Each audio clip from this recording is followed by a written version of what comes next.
장인어른을 살리기 위해 그는 평생 일군 가게와 자신의 신장까지 내놓았습니다. 받아. 아버지, 시 국경을 넘어 증명한 진정한 가족의 의미와 숭고한 희생. 글의 세상을 울린 기적 같은 사랑 이야기.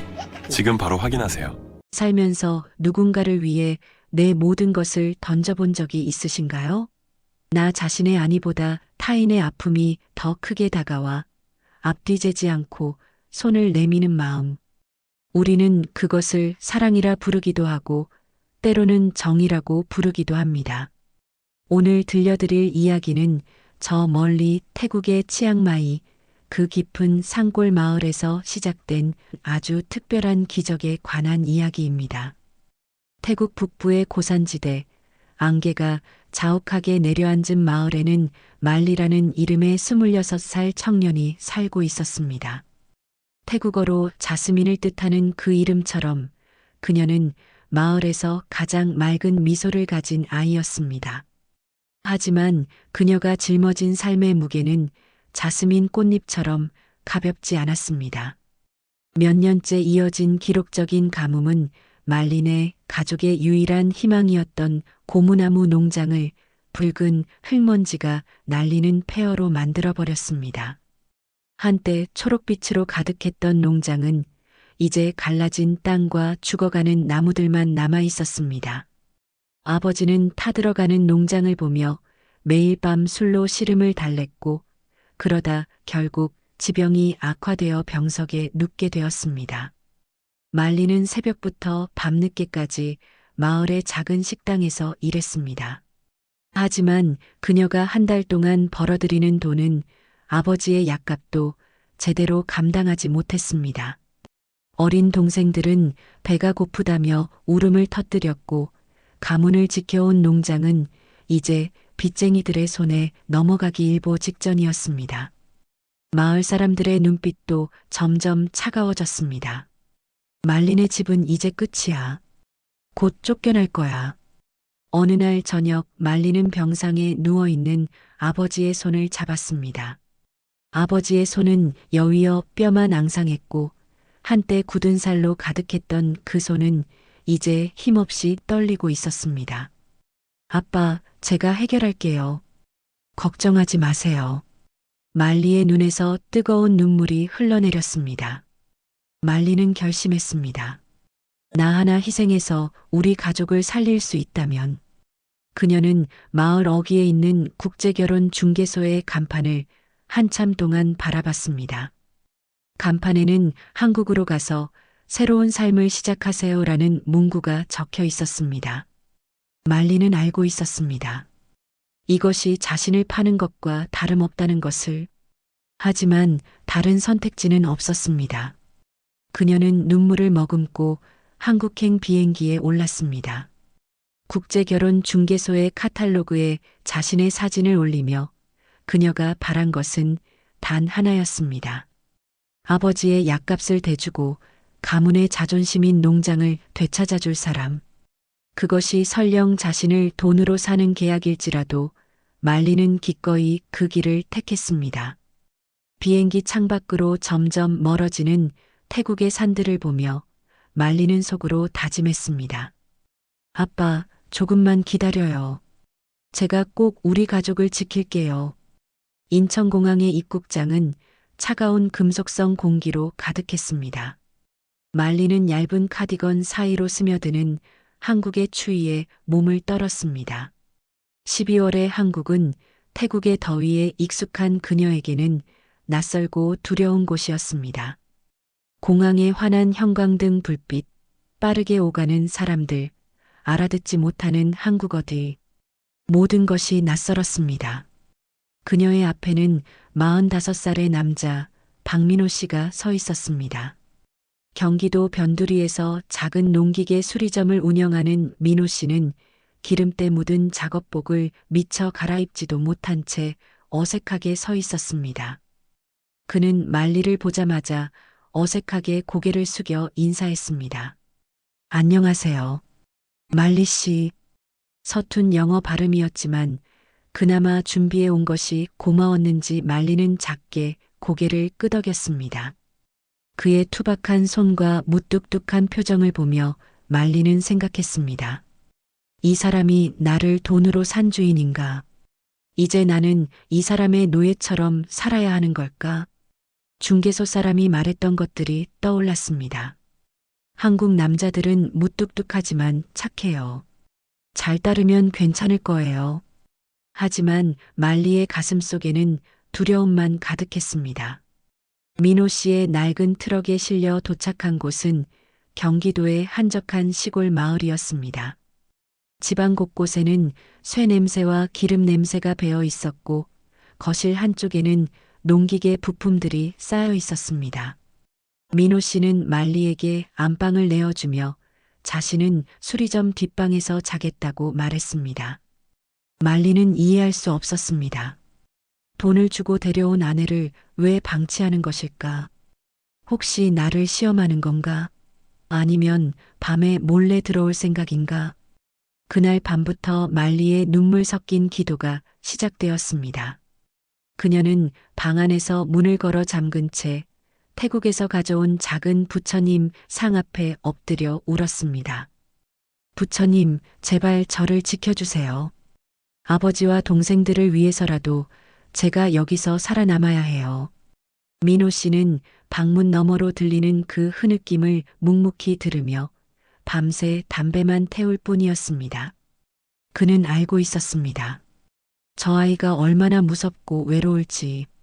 며칠이 지났지만 말리는 방문을 열지 않았습니다. 민호 씨가 아침마다 문 앞에 놓아둔 밥상은 거의 손도 대지 않았습니다. 한국 음식의 매운맛과 낯선 냄새가 목구멍을 넘어가지 않았습니다. 민호 씨는 걱정이 되었습니다. 이렇게 밥을 먹지 않으면 몸이 상할 텐데. 여보세요. 거기 태국 식재료 파는 곳이죠? 민호 씨는 서툰 솜씨로 인터넷을 뒤져 태국 식재료를 주문했습니다. 말리가 밥을 먹지 못하고 수척해지는 것이 못내 마음이 쓰였던 모양입니다. 그는 밤늦게까지 유튜브를 검색하며 태국 음식 만드는 법을 공부했습니다. 팍치는 뭐고 피시 소스는 또 뭐야? 농기계만 만지던 그의 손은 서툴렀지만 마음만은 진심이었습니다. 다음 날 아침 식탁 위에는 팍치 고수와 피시 소스 향이 진동하는 태국식 수프가 놓여 있었습니다. 말리는 깜짝 놀랐습니다. 이 무뚝뚝한 남자가 나를 위해 고향 음식을 준비했다니. 그녀의 눈에서 또다시 눈물이 흘렀습니다. 하지만 이번 눈물은 조금 달랐습니다. 하지만 그녀는 여전히 마음의 빗장을 풀지 않았습니다. 이건 나를 길들이려는 수작일 거야. 착한 척하다가 나중에 본색을 드러낼 거야. 그녀는 여전히 경계를 늦추지 않았습니다. 오해의 벽이 허물어진 것은 뜻밖의 사건 때문이었습니다. 한국에 온 지 2주가 지난 어느 날 말리는 조금씩 집안일을 돕기 시작했습니다. 아무것도 하지 않고 방에만 있으면 더 불안했기 때문입니다. 그녀가 민호 씨의 옷가지를 정리하던 중 베개 밑에서 낡은 편지 한 통이 떨어졌습니다. 편지는 붉은 고무줄로 조심스럽게 묶여 있었고 태국 우표가 붙어 있었습니다. 말리의 심장이 쿵 하고 내려앉았습니다. 그것은 말리가 한국으로 오기 직전 아버지가 눈물로 쓴 편지였습니다. 편지에는 아버지의 떨리는 글씨로 이렇게 적혀 있었습니다. 말리야, 아빠가 너를 이렇게 먼 곳으로 보내서 미안하다.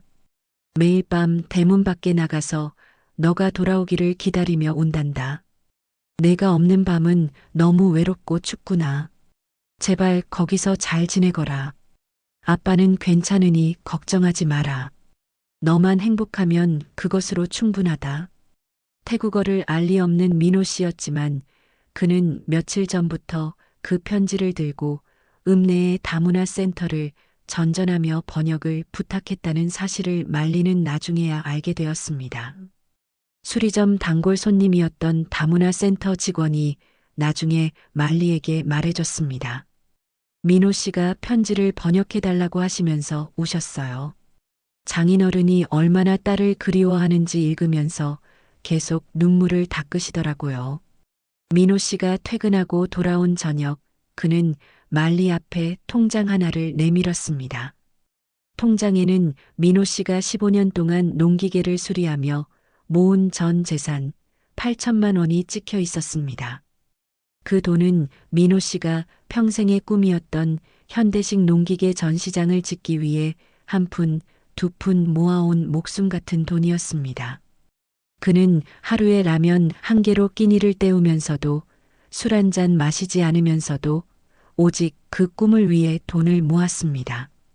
말리 씨, 이거 가져가서 태국 농장 빚 갚아요. 아버님 약값도 보내드리고요. 민호 씨의 목소리는 떨렸지만 단호했습니다. 말리는 귀를 의심했습니다. 왜요? 왜 저한테 이런 큰 돈을 주시는 거죠? 저는 당신한테 해준 게 아무것도 없는데. 저는 그냥 돈 때문에 온 거잖아요. 말리의 목소리는 점점 작아졌습니다. 민호 씨는 쑥스러운 듯 뒷머리를 극적이며 말했습니다. 편지 내용 들었습니다. 아버님이 딸 보내놓고 매일 밤 대문 밖에서 우신다면서요. 효도는 때가 있는 법입니다. 나중에 나처럼 후회하지 말고 지금 하세요. 말리 씨 웃는 모습 보는 게 내 전시장 짓는 것보다 훨씬 값진 일입니다. 민호 씨는 잠시 말을 멈추더니 덧붙였습니다. 사실 저도 어머니가 살아계실 때 효도 제대로 못했습니다. 바쁘다고 나중에 하면 된다고 미루다가 어머니 돌아가셨습니다. 임종도 못 지켰어요.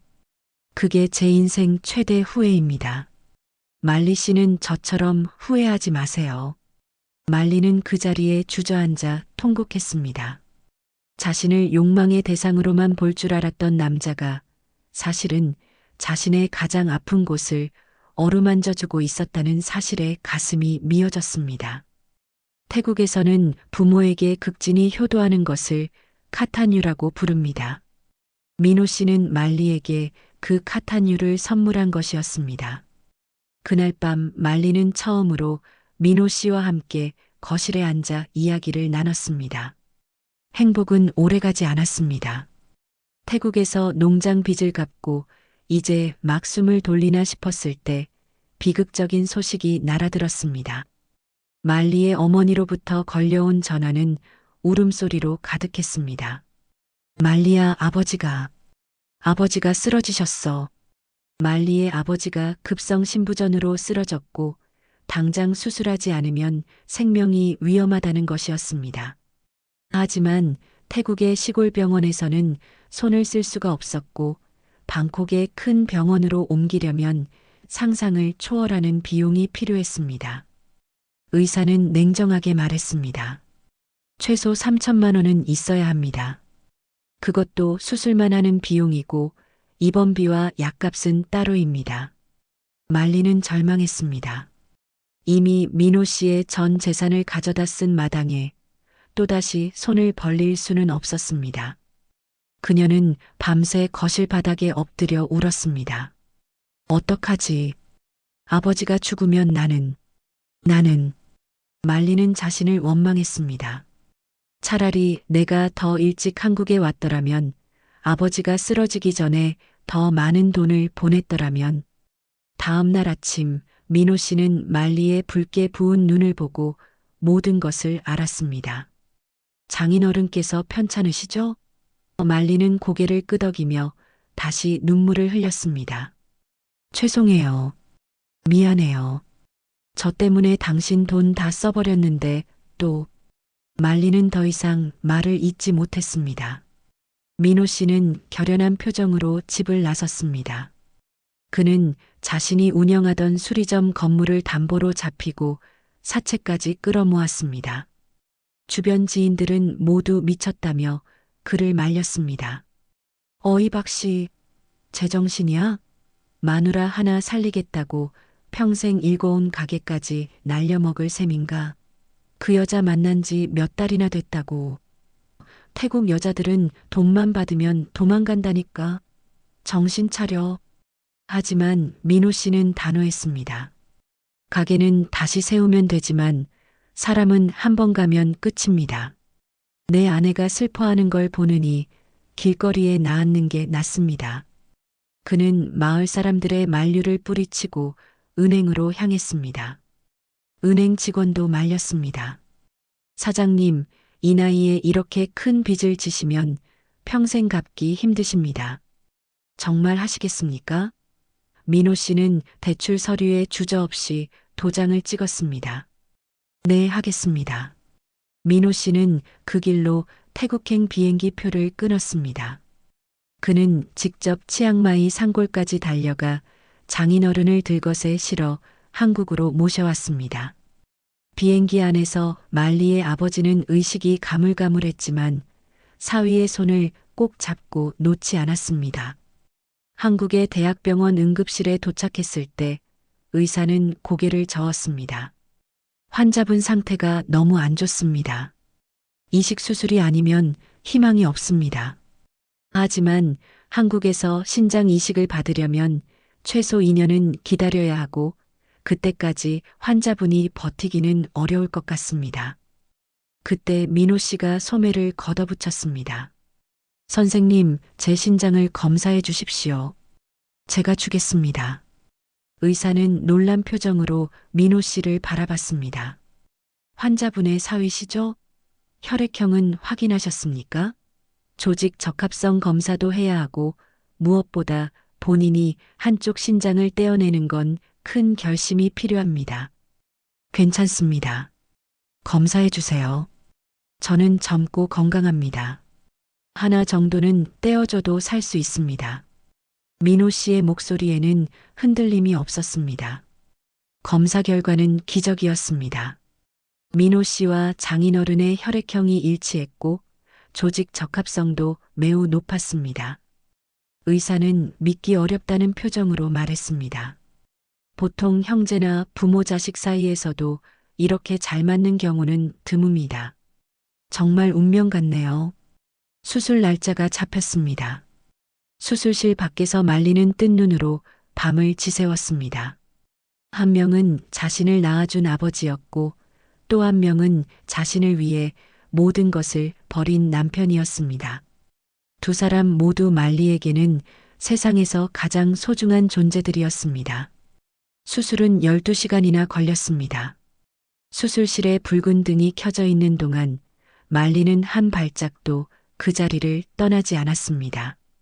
병원 복도를 오가는 사람들은 그녀를 신기한 듯 바라봤습니다. 이 어린 외국인 여자가 무슨 사연으로 저렇게 수술실 앞을 지키고 있는 걸까? 수술실에 붉은 등이 꺼지고 의사가 나왔을 때 말리는 그 자리에 무너졌습니다. 성공했습니다. 두 분 다 안정적입니다. 의사의 말에 말리는 바닥에 주저앉아 엉엉 울었습니다. 지난 몇 달간의 두려움, 걱정, 죄책감이 한꺼번에 쏟아져 나왔습니다.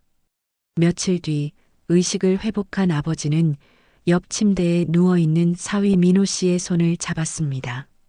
아버지는 말 한마디 통하지 않는 사위에게 태국식 경의의 표시인 Y를 하며 눈물을 흘렸습니다. 커쿤 칵 고맙습니다. 커쿤 칵.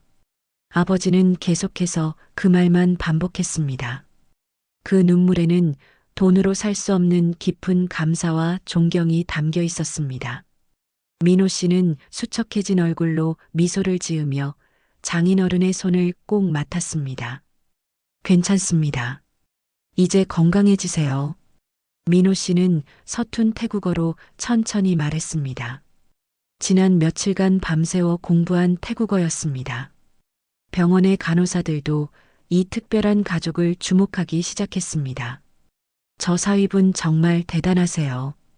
만난 지 얼마 안 된 장인어른을 위해 신장까지 기증하다니. 요즘 친아들도 안 하는 일을 하네요. 정말 훌륭한 분이에요. 이주민 지원센터를 통해 이 사연이 방송국에 알려진 것은 우연이었습니다. 병원비 지원을 문의하러 갔던 말리에게 상담사가 물었습니다. 혹시 사연을 공개하셔도 괜찮으시겠어요? 이런 아름다운 이야기는 많은 사람들에게 희망을 줄 수 있을 것 같아요. 처음에 말리와 민호 씨는 거절했습니다. 하지만 상담사는 말했습니다. 이런 이야기가 알려지면 다문화 가정에 대한 편견도 줄어들 수 있어요. 그리고 혹시 도움의 손길도 올 수 있고요. 민호 씨는 말리를 바라봤습니다. 말리 씨가 결정하세요. 저는 괜찮습니다. 방송이 나가자 대한민국 전체가 울었습니다. 이것이 진짜 사랑이고 이것이 진짜 어른의 모습이다. 시청자 게시판에는 댓글이 폭주했습니다. 눈물이 멈추지 않습니다. 이런 분이 진짜 한국 남자입니다. 말리 씨와 민호 씨 평생 행복하세요. 전국 각지에서 성금이 답지했습니다. 민호 씨의 빚을 갚아주겠다는 독지가부터 수리점 재건을 돕겠다는 건설업체까지 심지어 말리 아버지의 농장을 도와주겠다는 한국 기업도 나타났습니다. 한 재벌 회장은 5천만 원을 기부하며 이렇게 말했습니다. 저도 젊었을 때 장인어른께 잘 해드리지 못했습니다. 이 돈으로 제 속죄도 함께 하고 싶습니다. 평범한 주부는 10만 원을 보내며 편지를 썼습니다. 제 남편도 민호 씨처럼 착한 사람이었으면 좋겠습니다. 작은 돈이지만 보탭니다. 하지만 민호 씨와 말리 부부는 그 후원금을 자신들을 위해 쓰지 않았습니다. 병원에서 퇴원한 민호 씨는 기자회견을 자청했습니다. 저희는 이미 큰 선물을 받았습니다. 장인어른께서 건강해지셨고 말리와 저는 진짜 가족이 되었습니다. 이 돈은 말리의 고향 마을에 도서관과 농업학교를 짓는 데 써주십시오. 가난 때문에 딸을 멀리 보내야 하는 아픔이 더 이상 없기를 바랍니다. 후원금으로 태국 치앙마이 산골 마을에는 정말로 학교가 세워졌습니다. 학교 이름은 카타뉴 학교. 태국어로 은혜와 효도를 뜻하는 이름이었습니다. 개교식에는 민호 씨와 말리 그리고 건강을 회복한 말리의 아버지가 함께 참석했습니다. 마을 사람들은 처음에는 말리를 돈 때문에 한국에 간 아이라며 수군거렸습니다. 하지만 이제는 달랐습니다. 말리는 우리 마을의 자랑이야. 그 아이 덕분에 우리 아이들이 공부할 수 있게 됐어. 그 한국 사위도 정말 대단한 사람이야. 요즘 세상에 저런 사람이 어디 있어? 민호 씨의 수리점도 새롭게 문을 열었습니다. 마을 사람들의 성금과 후원으로 말린의 농기계 병원이라는 간판을 달았습니다. 예전보다 더 넓고 깨끗한 작업장이었습니다. 개업 첫날 단골 손님들이 줄을 섰습니다. 박 사장, 우리가 잘못 봤어. 자네 정말 훌륭한 사람이야. 말리는 한국어 능력 시험에서 최고 등급을 땄습니다. 밤마다 한국어를 공부하던 그녀의 노력이 결실을 맺은 것입니다. 그녀는 이제 다문화 가족지원센터에서 상담사로 일하고 있습니다. 한국의 막 온 태국 여성들에게 말리는 이렇게 말합니다. 두려워하지 마세요. 한국에도 좋은 사람들 많아요. 제 남편처럼요. 민호 씨의 어머니 산소에는 말리가 심은 자스민 꽃이 피어 있습니다. 말리는 명절마다 시어머니 산소를 찾아 절을 올립니다. 어머니, 저는 어머니의 아들을 너무 사랑합니다. 어머니 대신 제가 잘 모시겠습니다. 민호 씨는 그런 말리의 모습을 보며 매번 눈시울을 붉힙니다. 현재 민호 씨와 말리 씨는 어떻게 지내고 있을까요? 경기도의 그 작은 수리점은 이제 말린의 농기계 병원이라는 이름으로 다시 문을 열었습니다. 민호 씨의 진심에 감동한 단골 손님들이 줄을 잇고 있고 말리는 한국어 능력 시험에서 최고 등급을 따고 다문화 가족지원센터에서 상담사로 일하고 있습니다. 지난 여름 말리와 민호 씨 사이에 아이가 태어났습니다. 이름은 민재. 한국과 태국 두 나라를 잇는 다리가 되라는 의미였습니다. 할아버지인 말리의 아버지는 손자를 보러 한국을 다시 찾았습니다. 이번에는 몸이 아파서가 아니라 행복해서 온 방문이었습니다. 치앙마이 산골 마을에는 민호 씨의 도움으로 세워진 카타뉴 학교가 매일 아침 아이들의 웃음소리로 가득합니다. 학교 입구에는 민호 씨와 말리의 사진이 걸려 있고 그 아래에는 이렇게 적혀 있습니다. 진정한 사랑은 국경을 넘고 진정한 효도는 피를 넘는다. 말리의 아버지는 건강하게 농장을 가꾸며 사위가 보고 싶을 때마다 한국산 농기계를 닦으며 미소 짓습니다. 농장은 이제 예전보다 더 크고 풍요로워졌습니다. 한국 기업의 지원으로 현대식 관계 시설이 들어섰고 가뭄에도 끄떡없는 농장이 되었습니다. 민호 씨는 요즘 태국어 공부에 열심입니다. 장인어른과 대화하고 싶어서요. 통역 없이 직접 이야기를 나누고 싶습니다. 말리는 그런 남편의 모습을 보며 행복해합니다. 자신이 한국어를 배웠듯이 남편도 태국어를 배우는 그 모습이 고맙고 사랑스럽습니다. 마을 사람들은 이제 말리를 우리 며느리라고 부릅니다. 김치를 담그는 법을 가르쳐주고 명절에는 함께 송편을 빚습니다. 말리도 마을 사람들에게 태국 요리를 가르쳐주고 있습니다. 말리 덕분에 우리 마을이 더 풍요로워졌어. 마을 이장의 말입니다. 여러분, 오늘 이 사연을 들으며 어떤 생각을 하셨나요? 우리는 흔히 행복이 돈이나 명예에서 온다고 생각합니다. 하지만 진정한 행복은 누군가의 눈물을 닦아주기 위해 내가 가진 것을 기꺼이 포기할 때, 그리고 그 희생이 또 다른 생명을 살리는 기적이 되어 돌아올 때 찾아온다는 것을 박민호 씨와 말리 씨가 증명해 주었습니다. 국적이 다르고 언어가 다르고 문화가 달라도 진심은 통합니다.